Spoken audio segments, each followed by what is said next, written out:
गेलो छौरी सामन मागे काहे उदास तू मन मागे। आ गेलो छौरी सामन मागे काहे उदास तू मन मागे।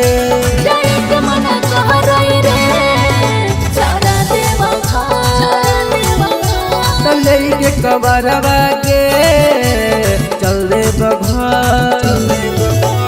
आ गेलो छौरी सामन मागे काहे उदास तू मन मागे। आ गेलो छौरी सामन मागे काहे उदास तू मन मागे।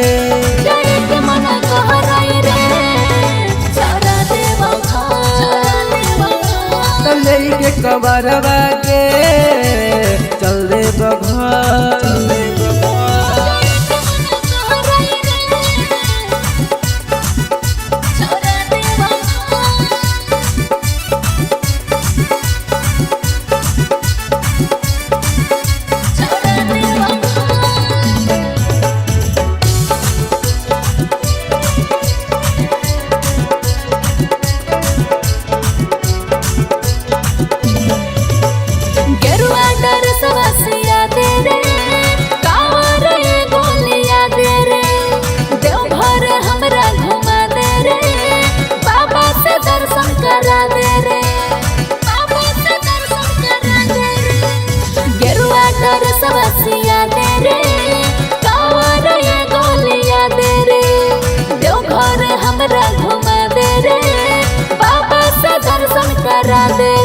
बोली के बोलब छौरी चल बाबा धाम घरवा के सारा छोड़ी के काम।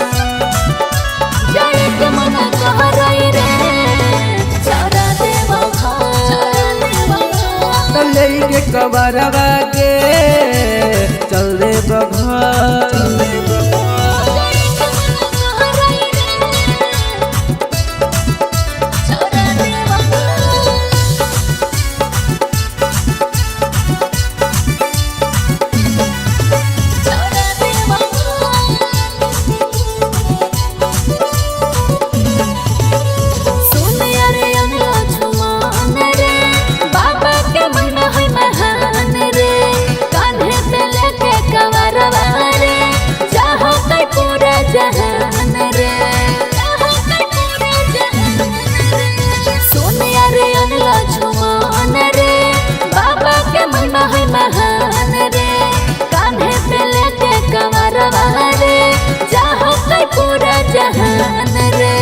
दानों के दानी बाबा भोले दानी दूर कर दे थुन कुल परेशानी।